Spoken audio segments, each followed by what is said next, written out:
In this video, we are going to use the ideal gas law and the combined gas law to solve problems. Question 55.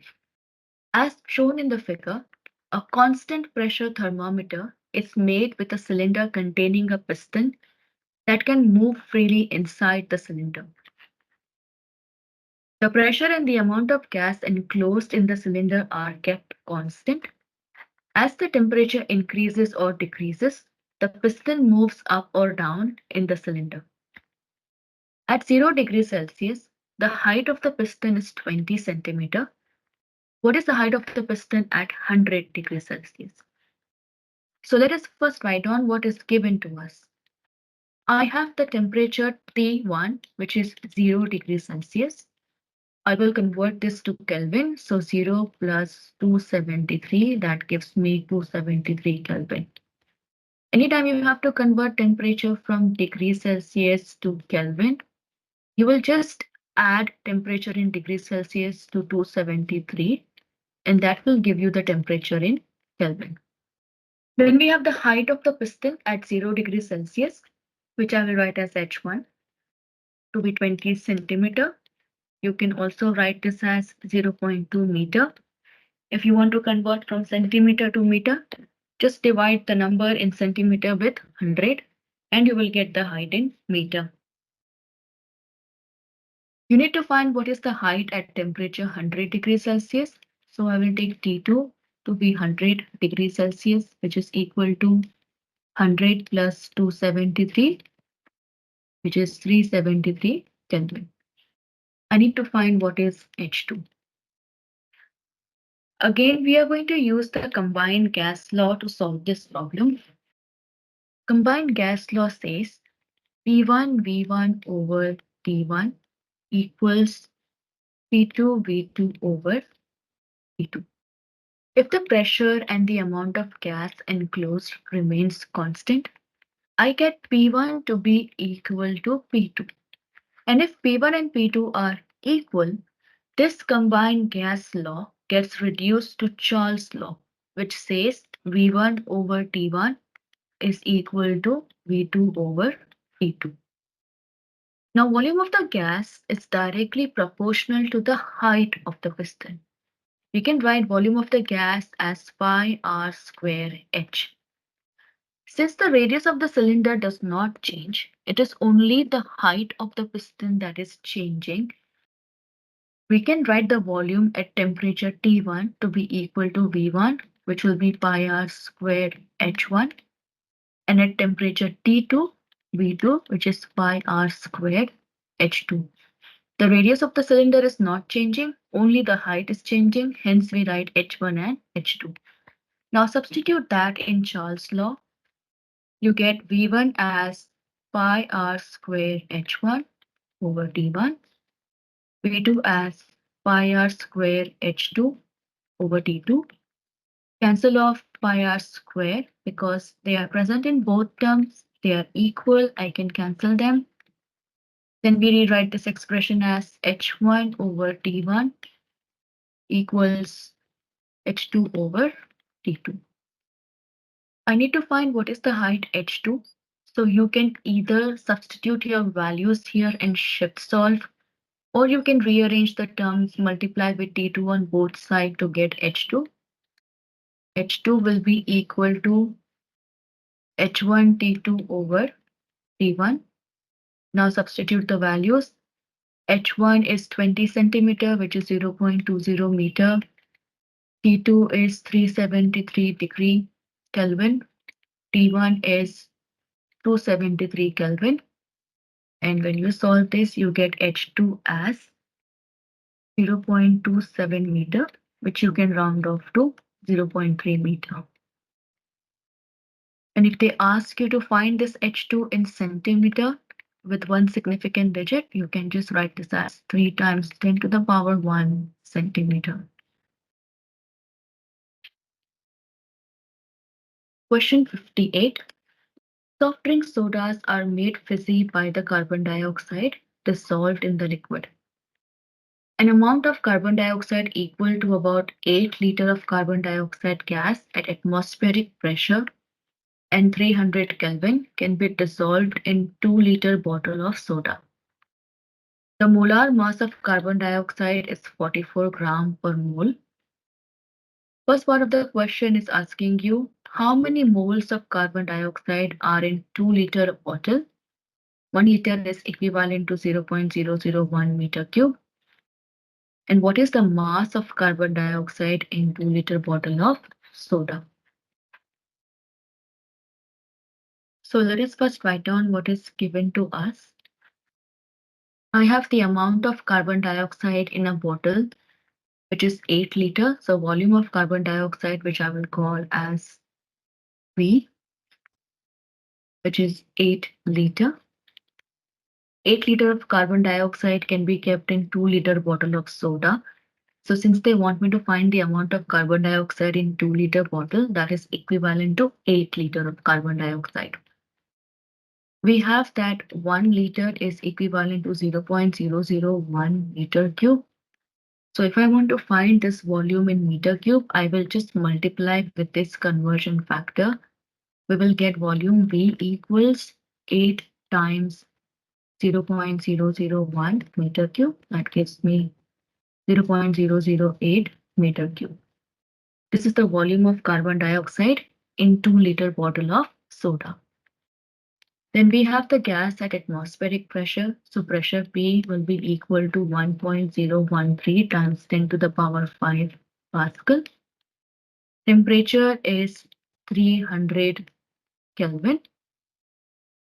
The molar mass of carbon dioxide is 44 gram per mole. In the first part, we need to find how many moles of carbon dioxide are present. So N. And what is the mass of carbon dioxide, which is small m. Again, we are going to use the ideal gas law equation to find the number of moles. We know from the ideal gas law, PV equals nRT. You can just use shift solve over here to calculate the value of n, or we can rearrange to write n equals PV over RT. Now let's substitute. Pressure is 1.013 times 10 to the power 5. Volume is 0.008. R is the ideal gas constant, which is 8.31 Pascal meter cube per mole Kelvin. So I write 8.31 times the temperature, which is 300 Kelvin.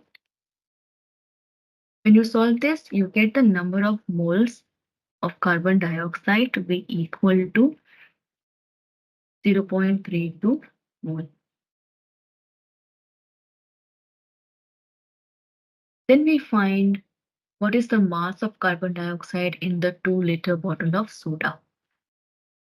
Now there is a relationship between the number of moles, the molar mass, and the mass of the gas, which is given as N equals small m over capital N. So if you know the molar mass of carbon dioxide, you can calculate the mass by multiplying the number of moles with the molar mass. So my number of moles is 0.32. Molar mass given is 44 gram per mole. And when you multiply them together, I get the mass of carbon dioxide in 2-liter bottle to be equivalent to 14 gram. Question 59. A piston with an area of 0.015 meters square encloses a constant amount of gas in a cylinder with a volume of 0.23 meter cube. The initial pressure of the gas equals 1.5 times 10 to the power 5 Pascal. A 150 kilogram mass is placed on the piston and the piston moves downward to a new position as shown in the figure. If the temperature is constant, what is the new volume of the gas in the cylinder? So in this question, we have been given the area of the piston, which I will write as A equals 0.015 meters squared. Then we have the volume, of the gas, which is V1, 0.23 meter cube. Then the initial pressure, P1, 1.5 times 10 to the power 5 Pascal. And the mass of the object placed on the piston is M, 150 kilogram.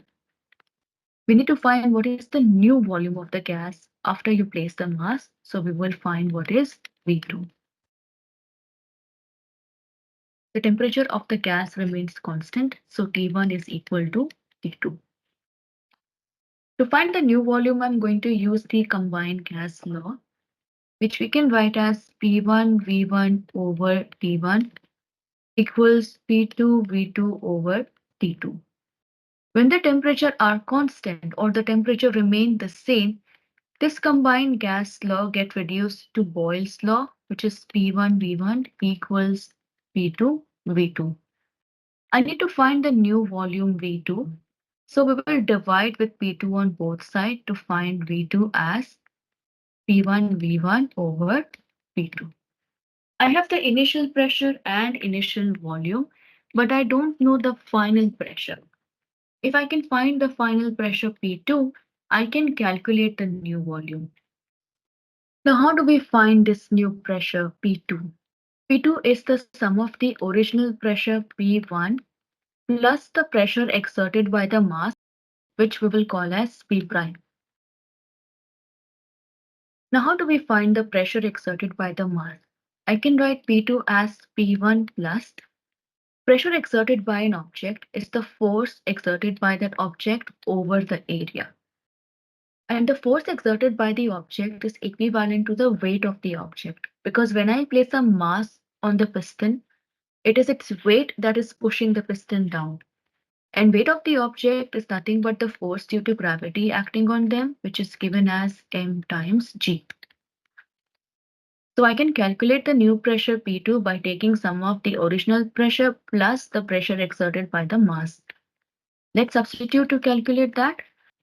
Original pressure is 1.5 times 10 to the power 5 plus mass is 150, G is 9.8, area given to us is 0.015. And when you solve this, you get P2 equals 2.48 times 10 to the power 5 Pascal.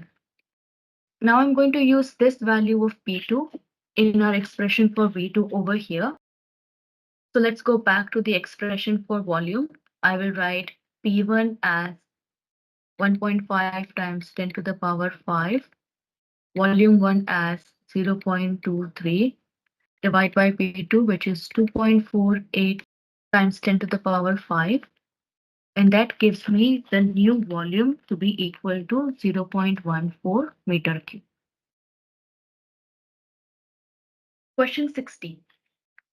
A certain automobile tire is specified to be used at a gauge pressure of 30 pounds per square inch. The term gauge pressure means the pressure above atmospheric pressure. As the car is driven, the tire's temperature increases and the volume and pressure increase. Suppose you filled a car tire to a volume of 0.55 meter cube at a temperature of 280 Kelvin. The initial pressure was 30 pounds per square inch, but during the drive, the tire's temperature increased to 310 Kelvin and the tire volume increased to 0.58 meter cube. We need to find the new pressure in the tire and the new gauge pressure. The question has given us the actual pressure in the tire, which is 3.08 times 10 to the power 5 Pascal, which I will write as P1, 3.08 times 10 to the power 5 Pascal. Then we have the original volume V1, which is 0.55 meter cube. And this volume is at a temperature T1 of 280 Kelvin. Then the temperature was increased to T2, which is 310 Kelvin, and the volume was increased to V2, which is 0.58 meter cube. We need to find what is the new pressure P2. So again, we are going to use the combined gas law, which says P1 V1 over T1 equals P2 V2 over P2. This is for part A. I want to find what is P2. So we are going to multiply with T2 over V2 on both sides to solve this. Or you can just use shift solve to arrive at the answer. When I multiply with T2 over V2 on both sides, I get my pressure P2 as T2 P1 V1 over V2 T1. Now let's substitute. We will write pressure P2 equals temperature 2 is 310. P1 is 3 times 0.8 times 10 to the power 5. V1 is 0.55 over V2, which is 0.58, and temperature T1, which is 280. When you solve this, you get the new pressure P2 as 3.2 times 10 to the power 5 Pascal. This is the pressure in Pascal. In part B, we need to find the new gauge pressure. So we use the same rule as over here for calculating P2, but this time we are going to use the initial pressure value as the one given in pound per square inch, which is 30. So let's solve. P2 will still be P2 P1 V1 over V2 T1.